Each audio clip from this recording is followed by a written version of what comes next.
Hello, welcome to the Geekatorium podcast. And I mean, we stopped numbering this a long time ago, so it's the Geekatorium podcast on November 17th. Now, I am going to put a spoiler alert on this. We're not actually technically talking about something that we've seen, but we are going to have the Fantastic Five later on, which does have some spoilers in it. So, spoiler alert for later on, but we are talking about something very, very exciting that both me and Matt, it was the thing that we bonded over, buddy, wasn't it? It was our thing. It was our thing. So we're very excited to talk about this in a minute. So we have the Fantastic Five. We have the big story we talk about. If you enjoy this, like, subscribe, all of the things. But without further ado, let's go into the podcast.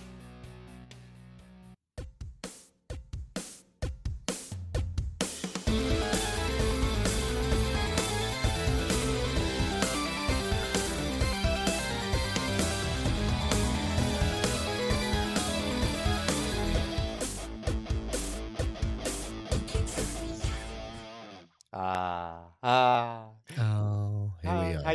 It's been a while, buddy. It's been a few weeks. It's been a minute. It has. I mean, admittedly, it could have been like a week sooner, but I really wanted to play that game, which we will talk about a little bit later on. Yeah, no, we'll talk about that later. And also, I wanted to play a game that night as well. Yeah. So we're all good. We're all good. We're all good. How are you? I'm fine. Mm-hmm. I'm a bit beardy at the moment. I'm growing back all my. Everyone's going to be like, "Oh, you're doing Movember." No. It's just my face. I don't care about men's health and keeping, encouraging that. I just want hair on my face. Listen, man, I barely care about my own health, let alone men's health. Like, Jesus. Like, come on. You're such an altruistic man. So selfless. I love it. It's one of the reasons I love you. Just all that giving. I saw you the other day just pouring oil onto penguins. It's just... Yeah, they deserved it. They deserved it. Fuckers. Anyway, and how are you? I'm good. I am struggling with a couple of things. I'm struggling with the fact that I don't sleep at all these days because, I complain about it every single time, but, having two children. But what I'm really struggling with is that we were just talking about this before we started recording. I've just enrolled my eldest in school. Like, he starts school next year. Yeah. And I don't feel emotionally ready to have a child of school age. You know what I mean? Like I still look for the adult in the room when something happens. You're the adult, Rick. Yeah, I am the adult.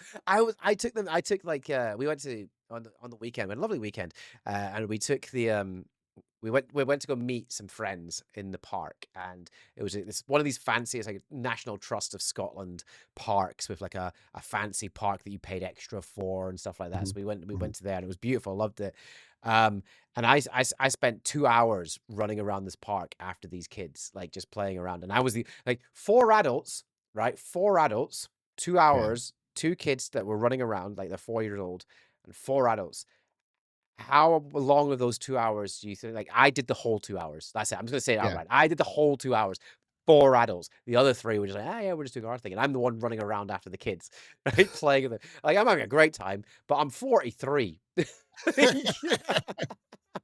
I got home and I was just like, I need ice on my knees.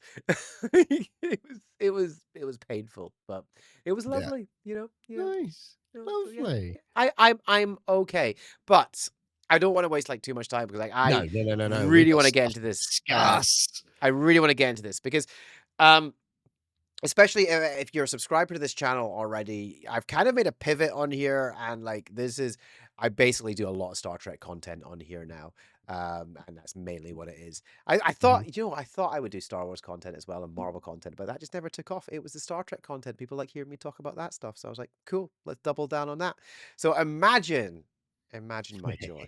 Imagine my joy when it was announced. And let me bring this up. So I'm going to bring up the text message that you sent me. Now, before you announce this, let's also just have a moment to remember the Kelvin crew, because that's gone. That's dead. They're never coming back, and I find that sad. I do find that sad, but it's been too long. It's been too long. The prices like of trying to get the cast done would be too much now. Also, I think, when Anton Yelchin passed, I think that kind of like That was it. I mean, Simon Pegg had said that it yeah. is kind of too painful and it is a bit of a stain that he Yeah. wouldn't be there. And it's Um, it's yeah. sad. And listen, like I think like the Kelvin movies were up and down. I know you're a defender of Into Darkness. I know you are a defender of Into To a Darkness. point, to Yeah, a yeah. point. There's things that really bother me about it. But the characters are still great. Story might not have been good using Khan's blood for Bring Back the Dead and all of that sort of stuff, but the characters, McCoy, Spock, and Kirk, they were solid. They were still like that. They were what they were supposed to be, and I really Yeah. enjoyed that. I really, really enjoyed that. And as naff as the switcheroo of making it Kirk making the sacrifice, like the sort of mirror Wrath of Khan kind of thing, I think the idea was good. But Spock's Khan scream was dreadful. Oh, it was so bad, It was wasn't it? I think dreadful.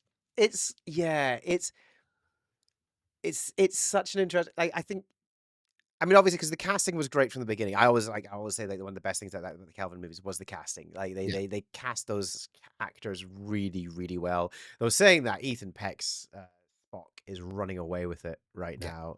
He's Like, brilliant. He's and brilliant. and I'd say the Strange New Worlds casting of the original crew are actually kind of kicking the Kelvin crew's ass. But that's not to Yeah. say like that's not saying they were bad. They were still really good, like really, really, really good, well cast. Carl Urban as McCoy was McCoy, like he was DeForest Kelly. Like Yes. He was it was, brilliant. he was It's insane. but we've got to remember that they are different characters. They're the same but different. They've had Mm. different life experiences to the ones that we know. In Strange New Worlds, they are the true timeline ones. Yes, yes, exactly. And these ones were like I mean, like Kirk was born in space, which he wasn't Yeah. in the prime timeline, and lost his dad, which again he hadn't done. So it was very. You're right. It was a very very different. It was a Kelvin universe. The whole point is this is an Yeah. alternate It's universe. the And sliding doors universe. yeah, and Quite like literally, sliding doors. as There you as go. I've well done. Um, I've revisited the movies recently, and like I actually think out of all three of them, Beyond's actually my favorite. I Oh, think it's great. Beyond is, I think like they left it on such a high, like this is Star Trek. It felt more like old school Star Trek with that sort of Kelvin shine on it. Mhm, Um, mhm. whereas like, because like the first one, like 2009 Star Trek, I really enjoy. I think it's fine. I think it's a decent movie. Um, but I think it's very action orientated, and it did what it needed to do to bring Star Trek back into public consciousness and get it Mhm. popular again. Yeah. And because there's a whole thing like I think people actually forget. I think even we as fans forget how big Star Trek was back in the 90s, and I'm specifically the 90s. Like Yeah. like the original series wasn't big until syndication, and then the movies came out, and that was fine. But 90s Star Trek's Next Generation, Deep Space Nine, Voyager, even Enterprise, it was part of like the cultural zeitgeist, like TV, like, and if you look at the TV landscape at the time as well, like the biggest shows were then Stargate as well Mhm. was Yeah. huge. And it's like all these other Farscape, and even like I bring in like Buffy and those types of shows as well. That sort of Babylon 5. Babylon 5, like those sci-fi fantasy shows all sort of took off in the 90s, and like Star Trek was like at the core of it. And like Mhm. let us not forget that like, the Next Generation had one of the biggest audiences for its finale of its, I think like MASH is the only one that sort of beats it. Like Yeah. it was And it fed into other pop culture as yeah. well. Like it was like there was an episode of The Simpsons where they had like a welcome home Voyager party, Yeah. like the Yeah, yeah, yeah. finale of Voyager. So it fed into everything. Like everyone loved Star Trek. They did, and like even it was crazy. I was watching I was like doing some research for my last video on the which was 5 facts about the voyage home. And I was doing research on it, and I came across an advert. Like I'd forgotten I'd seen this advert before in time, but like it was an advert. It was in the late 80s, early 90s it was released, and it was for a telephone plan in America. So like you join this telephone plan, the whole family can get back together, and it was like the original series crew phoning each other, like as the actors, and it was quite fun. And then Jonathan Frakes appears at the end, and they're like, "Wait a minute, he shouldn't be here." And it's like, but that's the thing. Like Cute. That's cute. advertisers they would be the actors in Star Trek were appearing in mainstream like stuff because they were huge. Like it Oscar was winner Whoopi Goldberg demanded a role in it. yeah, Like, yeah, yeah. So I think we forget like sometimes like Star Trek at the 90s was enormous. It was a yeah. big part of pop culture, a big part of the media landscape. So when it died, it was quite shocking, really. Like Yeah. it was like it was a big loss to like TV and and the 2009 Star Trek had to do a thing. It had to be the way it was because the gap between, I mean, I know it was only like feasibly only like a 6 year gap between the end. Well, no, end of Enterprise was 2005 actually, wasn't it? So Mm, it was yeah. only a 4 year gap, but it was a 6 year gap between the last movie, which was Nemesis. No, 7 year gap between Nemesis and Star Trek, and that's a long gap for Mm. anything like that. That's the longest gap there'd been between sort of Star Trek movies ever. So Yeah, since they started making them. I mean, they didn't quite do what Star Wars did, where it was like 30 years later or no, something no, like that. but it was still a big gap, and it was a big time. And no, but the whole thing is that in that time that gap happened, um, Star Wars was like really like I think people forget like Star Wars was more of the niche one Yeah. than Star Trek was because Star Wars was really just that original trilogy movie, Caravan of Courage. Like Yeah. it was a few things, but it was never as big as Star Trek. And the prequels came out, and I think they elevated Star Wars even further than it had before. Than they had the Mhm. Clone Wars series. So, like when 2009 rolled around, s- it had swapped. Star Trek was the little brother at that Well, point then. yeah, but Star Trek for to go into some like cliche things that have been talked about Star Trek for decades is Star Trek has always been the more thoughtful show, and the adventures in space was for Star Wars, but the thoughtful stuff, the what is it to be human, what is it to feel this, what is it to actually the meaning of life and all of that stuff. That's what Star Trek was about. Is like it was all about answering the question of like what is out there and who are we in the grand theater that is Yeah, space. yeah, That's yeah. what and it's also about an optimism of what our future might be. Like Mm, that's the mm, stuff that I've always loved about Star Trek is that we could actually it was a thing that we could aspire to, yeah, whereas Star Wars is Lord of the Rings in space. yeah. Which is why, so 2009 Star Trek, after like a 7 year gap in cinema and a 6 year, 4 year gap on TV, they went Star Wars with it. Yeah. Like they did. And I get it. It's because at that point then, it's 2009, like the prequels had, were there and not long finished. 2005 was the last prequel. The Clone Wars was ongoing and still Mhm. popular and stuff like that. So it was like the audience like this now. So it's like they don't want to go back to this what Star Trek was back in the 90s. We need to update. And so I totally get where the thing. And like that's the thing. I think I like 2009 Star Trek because it is a fun popcorn adventure in space. It's not a thinker. It's It's not, but we got to also remember, like for science fiction in the cinema, not mm, for TV, but in the cinema, it's got to be grand, it's got to be epic, and yeah, it does have to have a bit of pew pew pew.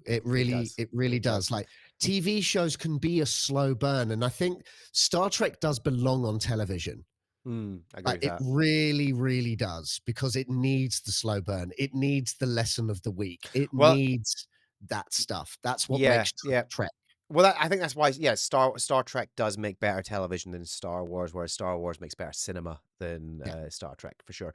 So, anyway, that context aside, we've now since 2009 we've had a steady stream of Star Trek content again, which has been nice. Um, it's been variable in quality. Yeah, yeah. We've had the ups and downs of Discovery, which was like it was when Discovery was good, it was fine, and then when it was bad, it was most of the time. Yeah.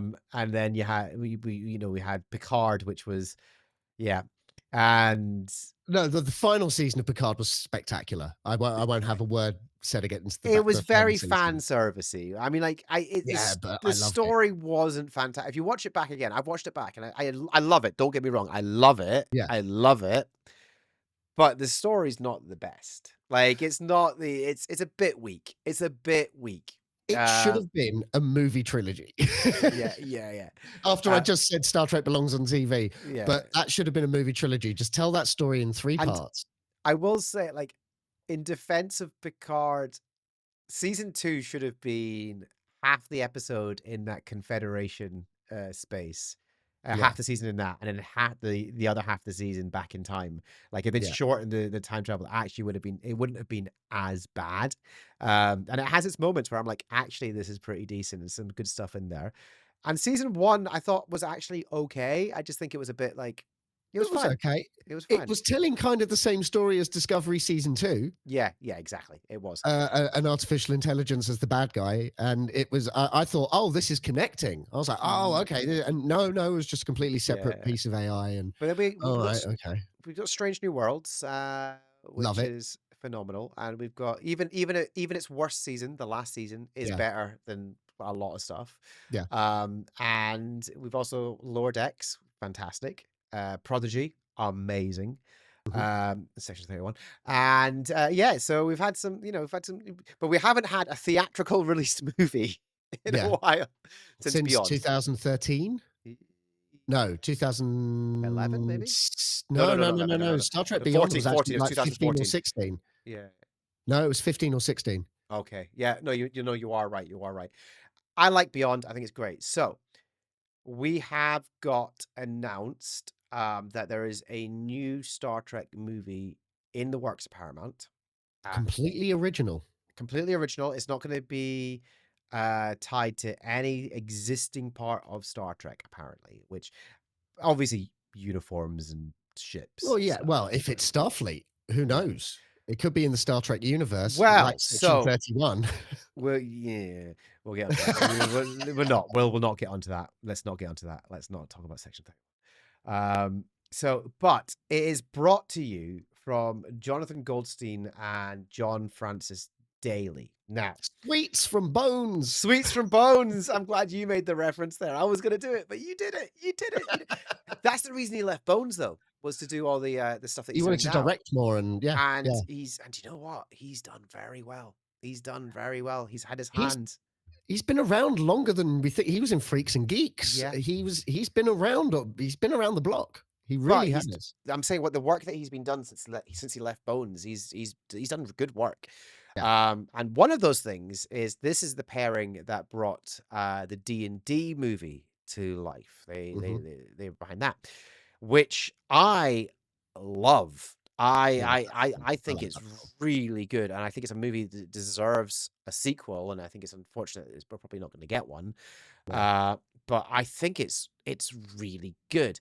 And I think one of the reasons that it's really good, and this is why I've got a lot of hope for this as a Star Trek movie.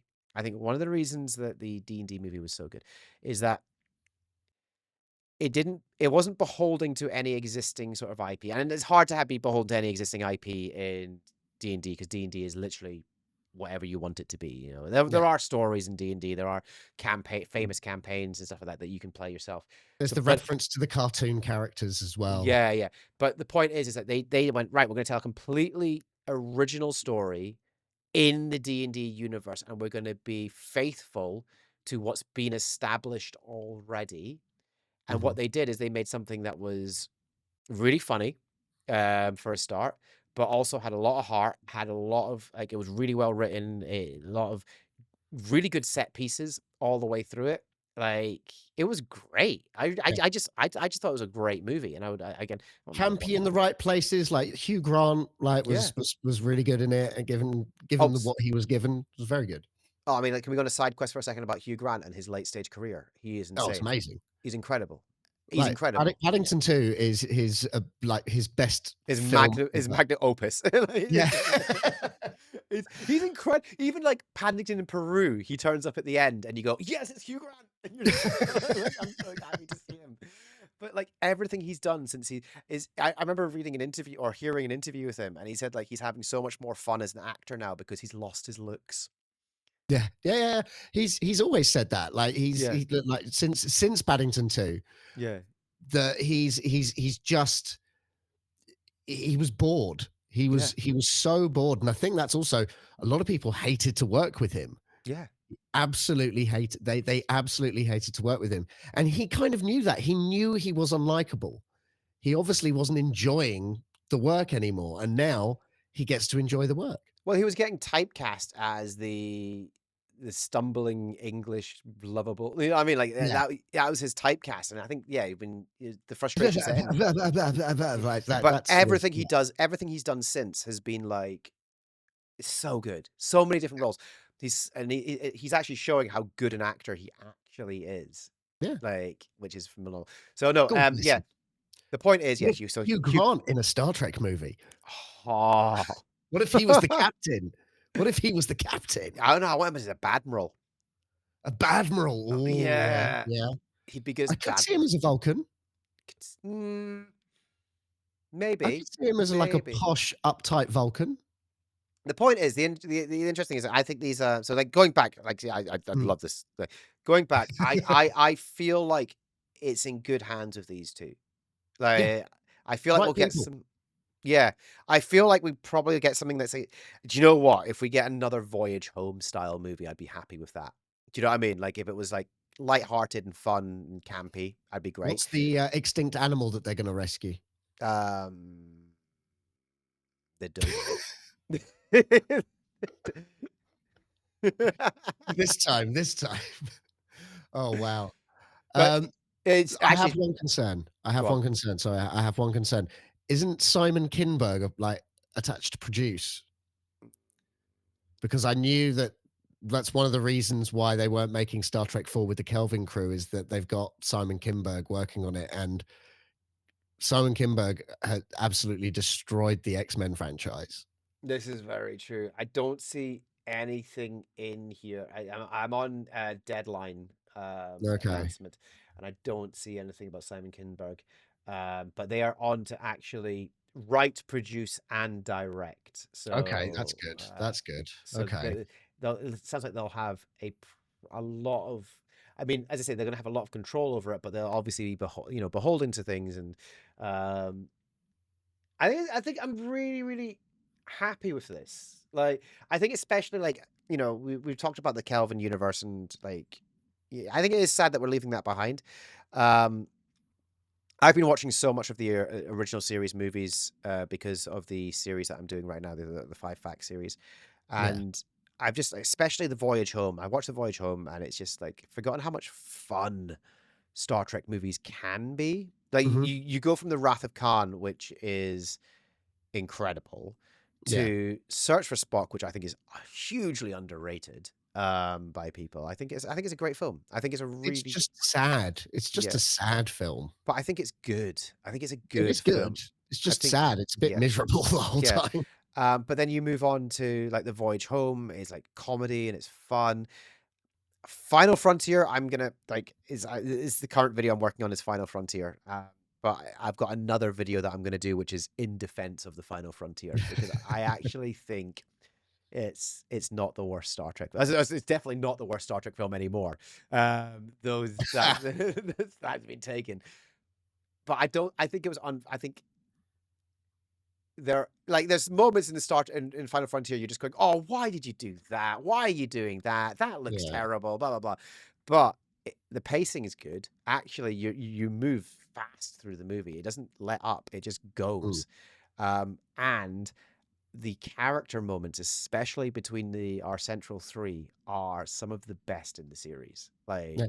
Like the camping at the beginning and the end, just Yeah. phenomenal. But even the scene where they could, anyway. The So I the mean, the pain scenes are oh, very good. so good, so good. So Yeah. anyway, the point is, I've been watching them. And I'm going like, I really want Star Trek movies to be like this again, like Mhm. where like they're just a little bit fun. They know what they're doing. They know what they are. They don't need to be. Star Trek movies were never blockbusters. They were never blockbusters. No, they were. I think Wrath of Khan was a blockbuster. I think it was, but I don't think it meant to be. Like I don't think they expected it to be. Like Undiscovered Country, I would say, was a blockbuster.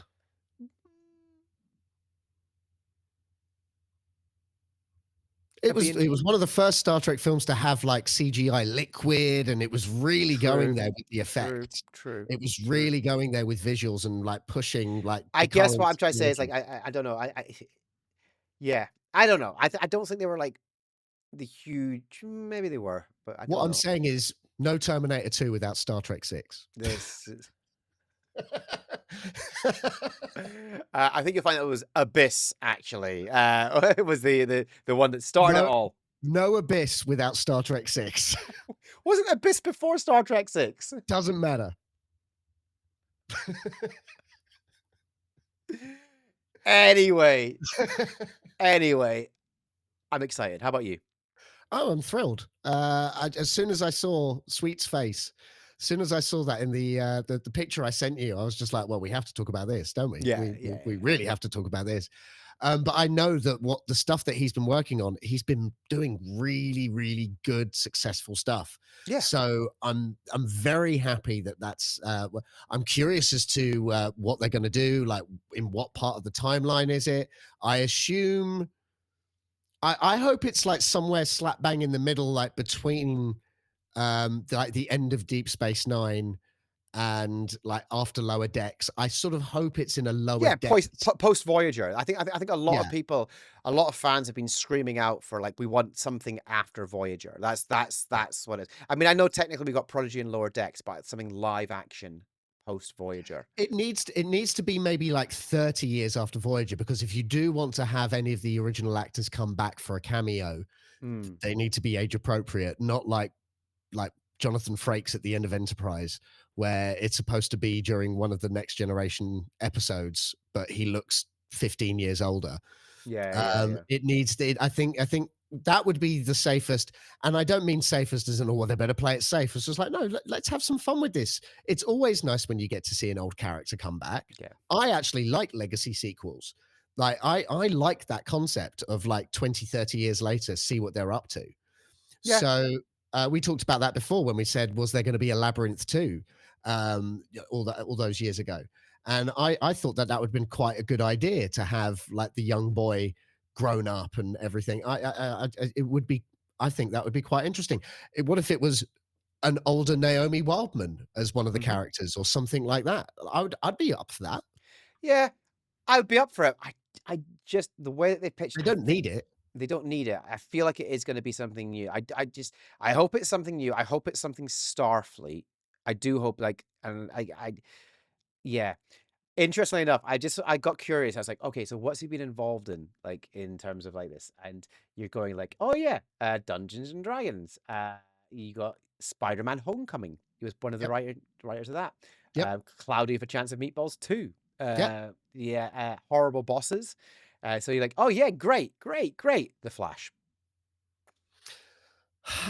Wait, which one? Is it not the TV series? No, The Flash. There is that one. Yeah, Okay. no, Okay. and he's credited as a writer, but it's like the story, I don't think he actually did a lot for it. It doesn't seem like he's not got a main credit for it. It's Well, look, not everyone can do great things. Like the writers of like The Dark Knight and Batman Begins also like worked on some dreadful things as well.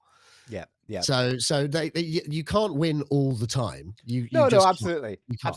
Absolutely. He's got more wins here than Yeah. anything else. So um, yeah, no, I'm genuinely excited about this because I think they're the right team for this. I think they've done some good work. Game Night was another one that they did as well. I think, yeah, Game Night's fucking brilliant. Love that Mhm. film. But what Trek has needed, and where it does succeed a lot with like Strange New Worlds, but where it succeeded the most, which is Lower Decks, Star Trek needs to be funny again. It does. It does. Voyage It home. needs yeah, it needs to acknowledge the silly. Mhm. Like it needs that, which is why I think the MCU has always been successful, because they acknowledge the silly. Yes, I agree. You don't just do it and do it with a straight face It's and everyone's just like, yes, yes, yes, yes, yes. No, you need to acknowledge and go, well, this is ridiculous. There's a giant hand in space. Oh my God, are we actually, that's the sort of thing that we need to have in our Star Treks. It's why, like, as great as it is, Deep Space Nine can be a hard watch sometimes because it takes itself so seriously. And when it does have a lighthearted moment, you go, "Oh, thank God," because like Yeah. it does need to be lighthearted. I mean, my funniest moment in all of Deep Space Nine is when they have Miles O'Brien singing Jerusalem with Bashir. I'm like, that wouldn't happen in real life. You do realize that you wouldn't have someone from the Republic of Ireland happily singing Jerusalem with an Englishman. Well, after the Irish unification of 19 Then you definitely wouldn't. But yeah, no, it's you're right. I think you're absolutely right. I think it's they do need to embrace. I mean, like Next Generation had an entire episode called Data's Day where they followed around Data for a day, learning how to tap dance. He goes Yeah. shopping for. There's I think there's a bit where they go to like a room that is full of replicators to buy basically to get a present for Keiko and Miles's wedding, and it's a shop. It's essentially a shop, but there's no Yeah. money involved because of that. And I'm thinking you logically you're going like, but you have a replicator in your quarters. Just why have you gone here? Why have you gone to this location? It's just to have a conversation with Worf. But it's like it makes no sense. And I'm like, and what happens if something goes wrong with the product that you've replicated? Like, what's the returns policy on that? like you're not getting anything back. Do they just turn around and say you get what you pay for? I don't know what they. No, you could put it back in the replicator and say fix it, and then it works again, and then that's it. It makes no sense. You just replicate a new one. But Replicate a new one. But what you're saying is also like the difference of like, why does anyone go to the shop when I could just buy it from Amazon anyway? Yeah. Because it's the experience of going out and shopping and browsing and talking to an expert and all of that, you know. Yeah, but you're forgetting that most Star Trek fans don't like going outside. So... No, there is that. Can relate. I don't like it. I haven't left my house in 3 days. And I have kids. No, but no, I think you're right. I think like silly is it's even First Contact is silly, and that's like a horror movie. So that even has silly moments in it, and it is what's sort of best for it, but also it needs to not be educational, but it needs to really sort of question. Make you think. It needs to make you think, and also just like question, because that was always the best thing about Star Trek is like, are we on the right path? Like it would make us think, are we on the right path to get to where Star Trek is? Yep. And right now we're really fucking not. But we're currently at the Bell riots, mate. Currently, that's where we're at. It feels that way, doesn't it? It really does. It really feels that way. So, but that's that. Though I don't remember part of the storyline being that the President of America was taken down because he went to an island. So. Well, with Jadzia Dax or blowed Bubba, like I didn't.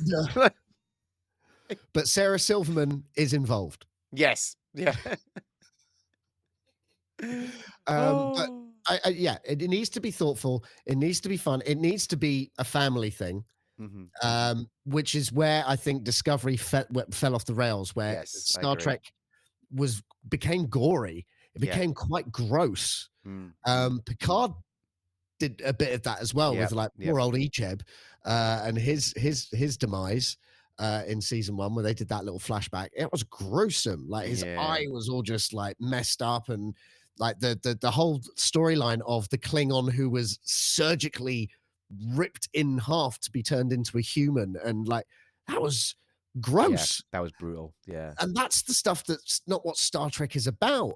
All we need, like Star Trek should, if you're going to make yourself look like a human, you just have someone with a little finger and look, your forehead ridges are gone. Like that's what Star Trek is sort of about. That kind of silly, that kind of fun. It's not about the science of this. All we need to do is accept the science. We don't need the explanations for it. We don't need the gory details, quite literally. We just need the things to happen and the stories to be told.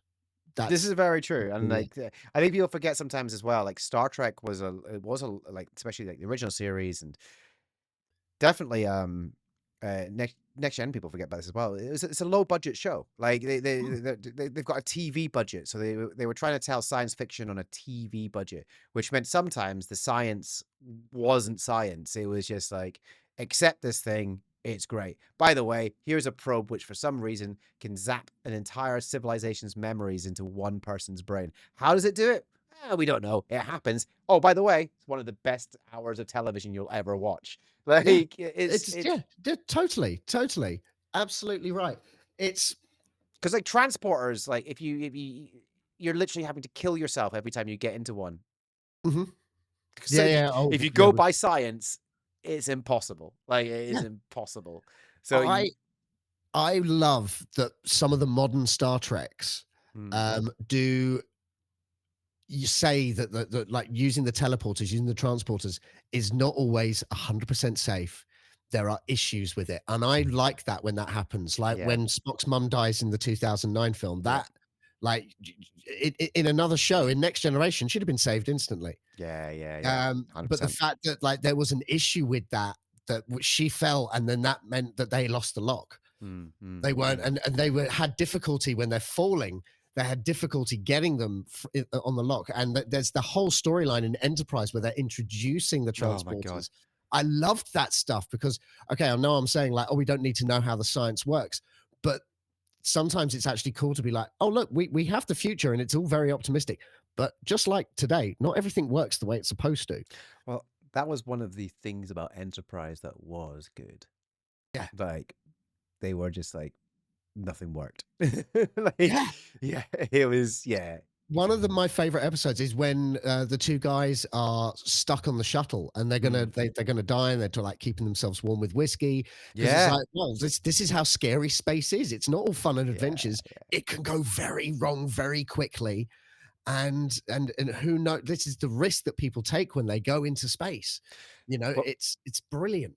Hopefully, this new movie is fun. That's the minimum requirement. Really, isn't it? Just make it fun. Please just make it fun and cast us. Please. Yes. just I'll have a walk-on role in the background, like anything. I'll wear a red shirt, like I'll do it. I'll die in a transporter accident. Yeah. Please. My God, we could be the next Tuvix. No. No, that's just our luck, though. There's like would we be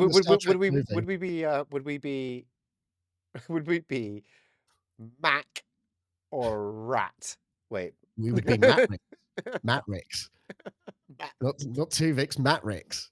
No, I don't want it. Don't make this happen. This would be our luck, though, is that we'd be in the Star Trek movie, each of us, for about a minute each, and then they'd get someone like who looks like a mix of the two of us. Yeah.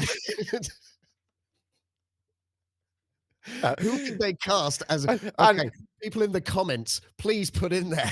Who would they cast that looks like both of us? Who looks best like a mix of the two of us? Go on then. Oh, and on that note, shall we move on? Shall we Fantastica 5? Let's Fantastica 5. Yes, let's go. Ooh, the music's not playing. Oh no. When your brain is in a twist, cause you've got to make a list of the best things of all time, or the worst things we can find. It's a fair and fabulous, phenomenal, fantastic 5. So, it's been a while, and you would think that we have loads and loads to talk about, but we're adults. We've been busy.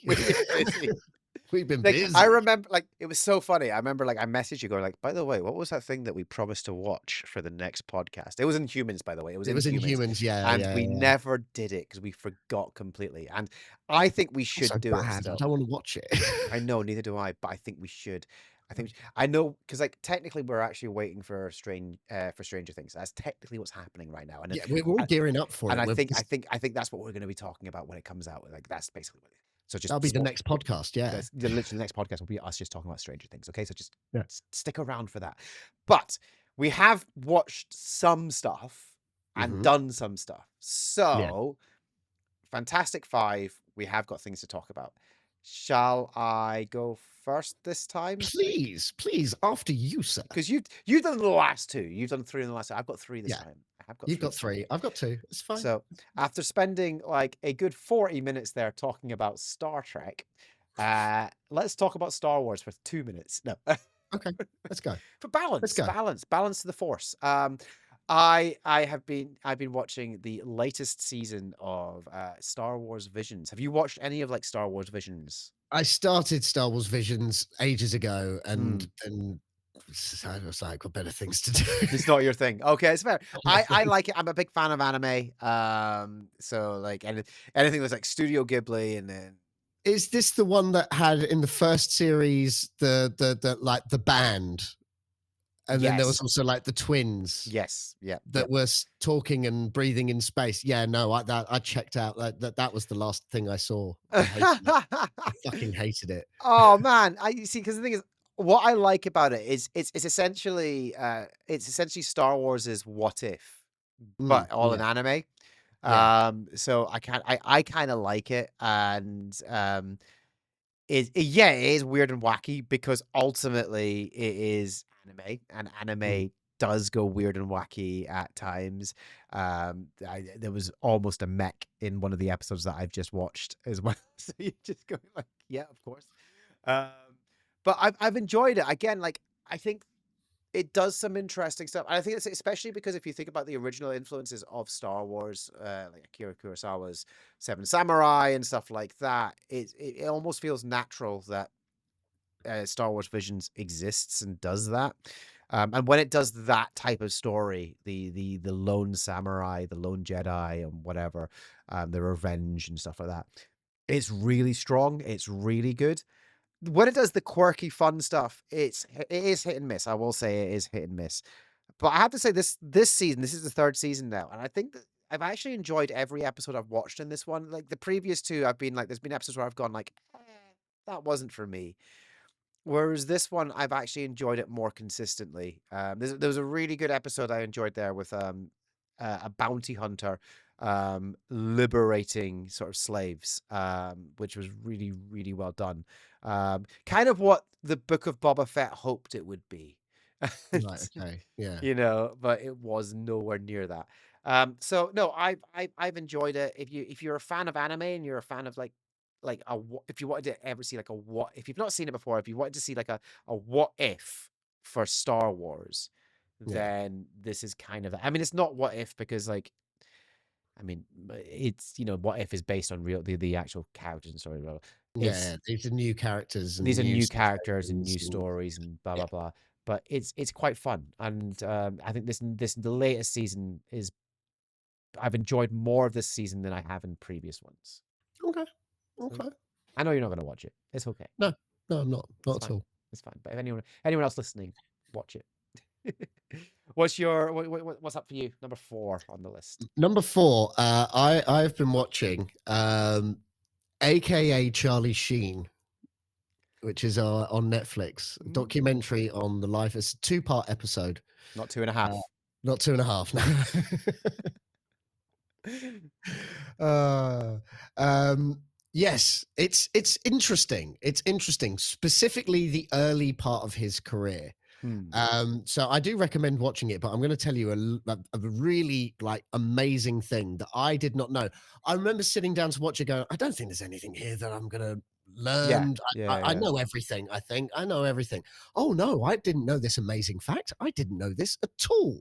And maybe you did.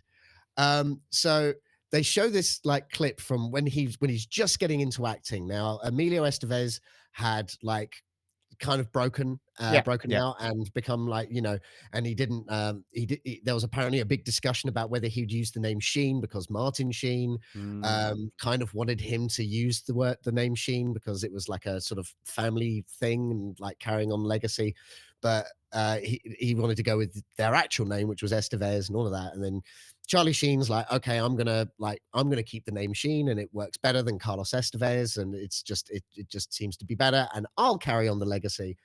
And he's into this film called Grizzly 2. It's a terrible sequel about a grizzly bear.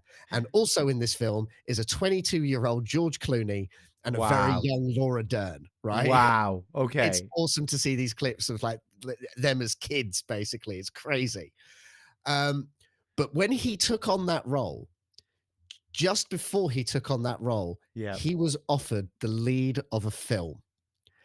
And the lead of that film, they said to him, "Do you reckon you can learn karate in 2 weeks?"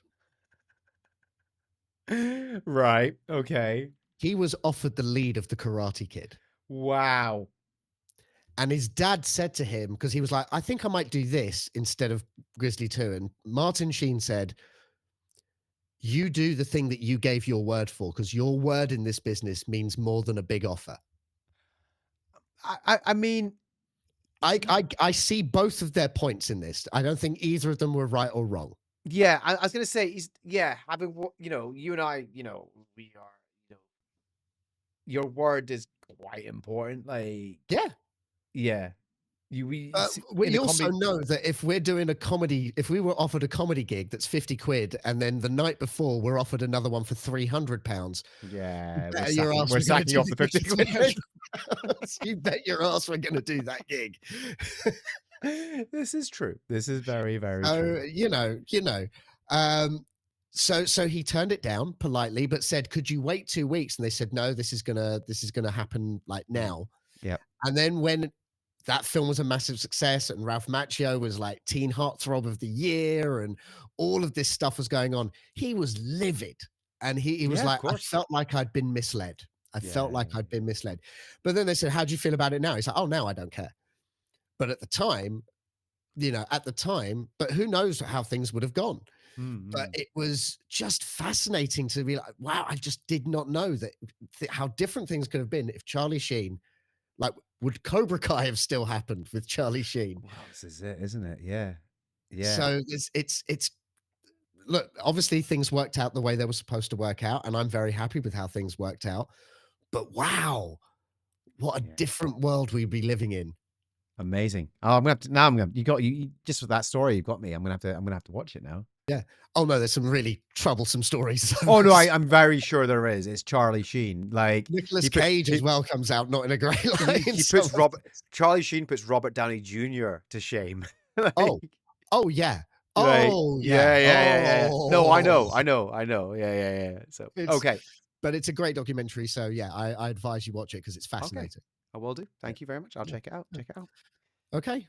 Give me your number 3. Number 3 is the reason that we didn't do this last week. I bought this, like, I spoke about this game in the run up to its release because it was released the day after my birthday. And I bought it the day after my birthday and then didn't get a chance to play it because of life. Life happened. But I finally last week played Jurassic World Evolution 3, and my God, I just love this game so much. It's like Jeff Goldblum's still the voice. Jeff Goldblum's still there. He's still there. Yeah. Fake Chris Pratt is still there as well. Hey. It's all the same voices, but it's again they've just it's incredible how like they do refine it every time. Like they just now you can customize, you can make your buildings from scratch. Like you can actually have custom buildings and stuff like that, which I'm like cannot wait to get my hands on that and sort of play around with that.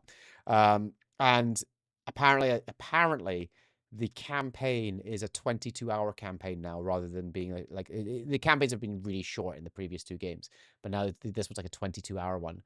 And I'm just really I'm enjoying it. The graphics obviously still look incredible. It looks amazing. It always has. And the mechanics of play, it's actually it's a little bit more gory as well. Like you actually see like the dinosaurs come to the park, they attack punters, you see them get eaten, and then the bodies just stay there this time. Like they used to just disappear randomly, but now the bodies just stay there, and you're just like, oh, okay. And then you just see people walking past them eating their ice cream, going like, oh, let's go see the Brachiosaurus. So what do you have to like? No. Have a It cleanup crew? it Do you does send a eventually. cleanup crew for It the does body? eventually disappear. But the point Oh is, right. it's like, but no, they've updated the graphics nicely. There's some nice new pieces in there as well to play with. The campaign, it already feels a lot longer. Like I feel like I've only just started, and I played for a good couple of hours, and I only feel like I've just started on it. So yeah, worth the money. I'm very, very happy. It's there's this and there's another Jurassic Park game that I want to get my hands on. And those two games are like this is like the park building game is like for me like the perfect Jurassic Park game. But Yeah. this other one that I want to get my hands on also looks like the perfect Jurassic Park game because it's about survival on Jurassic Park, like proper survival game. Think Okay. Alien Isolation, but in Jurassic Park.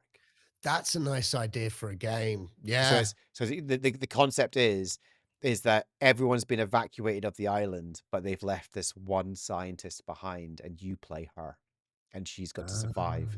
And I'm like, yes, and he's like, that's where I think like Jurassic Park thrives is either so the park building brilliant, but the the thing about the first Jurassic Park film is that it was like a thriller. It was like it wasn't an action film. It was a thriller. Horror almost at points as well. Yeah. There's But dismembered arms. yeah, yeah. There's, you know, yeah. And it wasn't about like being able to fight the dinosaurs. It was about surviving the dinosaurs. Like these people had no skills. They were not going to defeat the dinosaurs in any way. They were going to have to learn how to survive. And that's the problem with like, especially the World series is that they can fight. They fight the dinosaurs and they win sometimes. And they team up with the dinosaurs. yeah. And it's all action movie. It's an action movie and it's turned into action movie. And that's the biggest profit. So like, yeah, this other game that I'm going to get as well, which is like a proper, what's it called? Oh, what's it called again? Not Jurassic Park Isolation. Yeah. JPI. It's called literally Jurassic Park Survival. Oh, okay. So it is not available yet, but is to be announced. The planned release is to be announced. I am going to get it. So yeah, that's the other one. So yeah, Jurassic World Evolution 3, love it. So yeah, highly recommend if you're a fan of park building. Yeah, I'm more inclined. I've been more sold on the survival game. Okay. Well, we'll see with that. Yeah.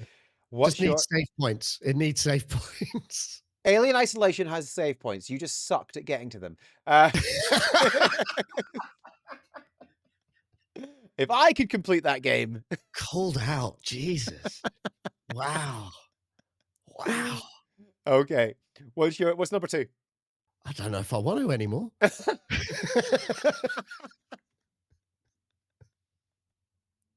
Ow.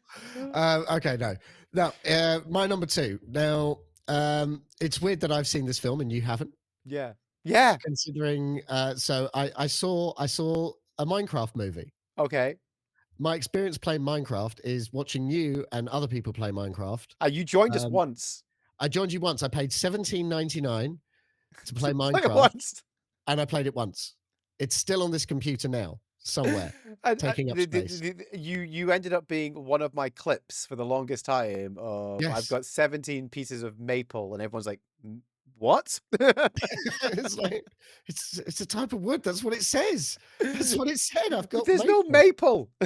That's what it said. I didn't make it up. At least I don't think I did. I think you did. Okay. But anyway, I watched the film. Yep. And the film's fun. Is it actually? It's actually fun. It's okay. It shouldn't really be called a Minecraft movie. It should be called a meme movie. Right. Right. Because that's what it's just full of memes. Okay. It's just full of memes and one-liners that aren't actually funny on their own. Like, very quotable line, big old red ones. You don't know what that means, but to people that have seen the film, absolutely love that. There are clips. There are loads of clips of him saying big old red ones. Okay. And it's you know, but the thing is, when he says it, when it comes out, you're just like, what? where did that line reading come from? That was just really weird. Jason Momoa is very strange in the film. Really? It's the whole thing with him is he's an 80s video game star, like as in like he like King of Kong. Right. Okay. Yeah. He's an 80s like child star of video gaming. He would always be like the best. And now he's just an older guy. No one gives a shit. And he's still trying to keep that like, yeah, I'm really cool and I'm a gamer and I'm this and I'm that. And, it's, that's sort of what's going on there. Like someone in their 40s streaming on Twitch. Exactly. Except no, he has his old. It's like a rundown arcade Right. Okay. Okay. Cool. thing, and that's sort of how it comes to be. Like, to give you a very basic thing of the story, Jack Black's character, um, some ends up trapped. He like, sort of willingly, he loves living in the Minecraft world, but he ends up trapped there. But the orb or the cube or the tesseract, as I kept on calling it, because that's what it looked like. Um, that was at his place, and Jason Momoa's character buys, because he likes to buy leftover like storage units, Mm. and he buys that, and it's all Jack Black stuff, and in it was the orb thing, and then Ah. him and some people end up in the Minecraft world, and that's basically the story. And it's just things happening. One of the best things about it is Jennifer Coolidge, and I mean, she's usually the best thing in a lot of movies. Like, yeah, she she's falls in love with a villager, amazing. and the villagers are hilarious. Like, Yeah. you know, they're exactly what you want them to be in a Minecraft movie, with that "mrr" and all of that sort of, that's really it. And if I won't tell you, because I won't spoil it, who voices the villager that she falls in love with. It's just spectacular when you hear the voice. Oh, okay. Okay. It's wonderful. It's wonderful. Yeah, it's good. Look, if you like Minecraft, I'm sure you're gonna love it. I had a really good time. I don't really give a shit about Minecraft, so I thought it was fun. That's high praise. Like, to be Yeah, fair, actually. it's still bad. Don't get me wrong. Oh, It yeah. is Yeah, bad, but but I had a good time. yeah, no, but like, not every movie has to be good to be enjoyed. You know what I mean? Like, It's a good old-fashioned family film. It has tinges of the 90s in it, most kind of of Nick vibe. Cage's back catalog is terrible, but still Yeah. fun to watch. Yeah, you know, I know. And Jack Black, you know, he is good. He is very, very good. There's elements that are very predictable. There's a bit where I'm like, Mm. well, okay, this is about to happen, and there it's happened. There you go. There's plenty of that going on. There's plenty of that. Yeah. I don't recall there being evil pigs in Minecraft. Piglins, yeah. There are, okay. Well, they're the main villains, obviously. Yeah. So Okay. I'd obviously not played Minecraft enough to know about that sort Yeah, of they're stuff. in the Nether, so yeah. Yes, no, well, that's the whole point. Yeah. Okay. Great. Because that's the whole thing, is them, the Nether want to take over the whole world. Ah. Oh, yeah, that makes sense. Yeah. They want to go to the real world. They want the orb. So Okay. that's what that's all about. But Dennis the dog is fantastic. That's adorable. Dennis the dog is so great. Do you know? Do you know Dennis the dog? No, I don't know Dennis the dog. I don't know Dennis the dog. Well, you will. Okay. I will, and I'm gonna. I do want to watch this movie. One Watch of it the with your kids; they'll love it. Yeah, one of the well, yeah, my eldest is he's at the age where I'm like, I think it might be time for him to learn Minecraft. So yeah. Yeah. Okay. So I had okay. a friend from work actually say to me, he's like, my son's 4, and he says, I want your advice on something. And I went, okay, what do you want? And he says, he's 4, and I want to start him on Star Trek. Ah, right. So I this told is him a, about Star Trek Scouts. this is a project that I'm doing. Is I'm going to, my 4-year-old has actually turned around to me and said, "Daddy, can we watch Star Trek?" Oh, And your I heart was must have like, just burst. yeah, we've watched Scouts. It's terrible, but we've watched it, Okay. and I think that's what's helped. But annoyingly, it's come off Netflix. The first season of Prodigy's come off Netflix, so I'm going to buy the first season of I'm going to buy The all first season of Netflix. of Netflix. Jesus. Yeah, I mean, yeah, because we, you know, I want to revisit it after after doing it all during lockdown. Watch it back. See the bits I missed the first time.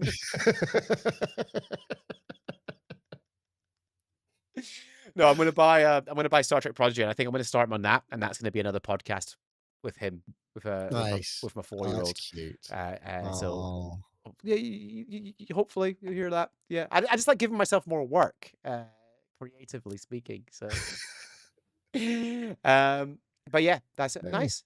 Anyway, okay. Right. Your number one, sir. What is your my number one? My number one. So, this has been like, I've got an Apple TV, so this has been like on rotation for advertisement for a while now. It's from Vince Gilligan. the creator of Breaking Bad and Better Call Saul. Two Better Call Saul was better. fantastic shows. I never finished Better Call Saul, Oh, so good. but I did enjoy the first couple of seasons that I watched. It's very, very good. Mm. This is a science fiction show from a sci-fi show from him called Pluribus. It's on Apple TV. No longer Apple TV Plus. Have you noticed that? It's now Apple TV. I never even noticed Yeah. in the first place. It's now no longer Apple TV Plus. It's just called Apple TV. So it's called Pluribus, and it is exactly what you'd expect a Vince Gilligan show to be. I've only watched one episode, and my God, it was slow. But in typical Vince Gilligan style, it's slow because it needs to be, because it's taking its time to set it all up, and by the end of it's like the first couple of episodes of Breaking Bad. You know, when he like turns around and he throws the thing and it explodes in front of everybody, and that's like he basically makes that bomb. Yeah. And then suddenly it's like, oh, that's the show. That's the show. Like, and it's just like it just takes off from there. Exactly like this. It's like you get like 40 minutes into the first episode, and suddenly everything just takes off, and you're just like, right, okay, this is where we're at. So I don't want to give anything away. This is like, I gave a spoiler at the beginning, so I'm going to try and talk about it in a way that doesn't give anything away or too much away. But the conceit of the show is that it's a post-apocalyptic show. Mhm. So it's not set in the future, it's set now, and you see the apocalypse happen. Right. But it's not an apocalypse in the way that you'd expect an apocalypse, if that makes sense. Like, I know the gist that it's like an alien virus that makes people happy. yeah, right, yes. So that's kind of what Yeah. I've got Yeah, from it. yeah, And yeah, then yeah, she's yeah, the yeah. only one that isn't affected by this. yes, and it's alien virus that makes people happy is. I love how vague that is, because It's an oversimplification. it's a very oversimplification, because when they Right. reveal what it actually does, it's like it's kind of terrifying, but kind of cool. Like, it's kind of Okay. cool. And it's like, I'm really the first episode did more than enough for me to go, right, I need to now see what happens next. So the writing is great, the acting is great. I think it's a great show. I think it's got promise. It's got 2 seasons already, so we know it's going to be around for 2 seasons at least. So that's what in modern TV, that's what, 4 episodes. So it's just give us full seasons, please. Well, I don't know if I want 23 episodes a season like it used to be. Yeah. Because rewatches are hard. Rewatches are really hard. Too many bottle episodes, right? Yeah. But I'm pleased that Vince Gilligan is going back to, because one of the things that made his name was writing episodes on the X-Files. Yes. So and that's sort of what got him to Bryan Cranston, which was quite funny, because like he says, "Oh, this guy, he wrote an episode of the X-Files that you're in. He wants to have a chat with you." Yeah. And Breaking Bad came forth. But yeah, I like that concept of just him going like, I used to do sci-fi. Let's go back to that. And it does, and you know what? Like, it does feel very X-Files-esque, where like grounded in reality, but something special happening, if that makes sense. Yeah, Like yeah. something extraordinary happening, but still very grounded as well, which is the X-Files was until the later seasons. But it was that sort of, especially those first couple of seasons where it was Monster of the Week episodes, where it was like grounded in a real world with a weird thing happening alongside it. And as I will never ever watch any Eugene Toombs episodes ever again of X-Files. I was traumatized by that. Traumatized. But yeah, it's it's good. It's really, I think, like, I've only watched one episode. It's enough for me to go, I need to watch more. So yeah, would recommend. Cool. There we go. That's the That's 5. Is that our 5? That's 5. That's 5. When your brain is in a twist, cause you've got to make a list of the best things of all time, or the worst things we can find. It's a fair and fabulous fabulous, phenomenal, fantastic five. And that's it. That's the end. That's the end of the podcast. Thank you. I know.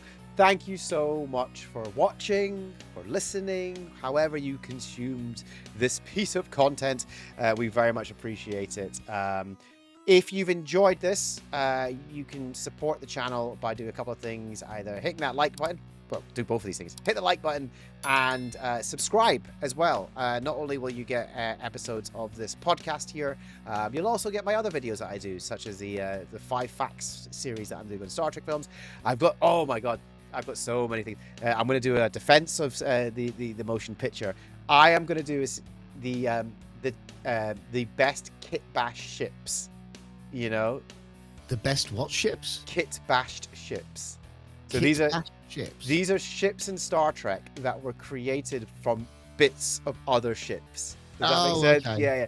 So like you go and you look at it. That's the Enterprise D, but they've taken away the neck, and that's all they've done.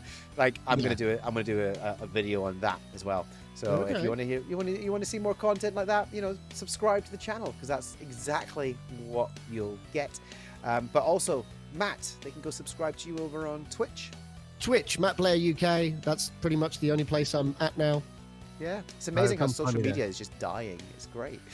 It's not that it's dying, it's just that it's so fucking toxic. I couldn't breathe there anymore. So Twitch is my happy place.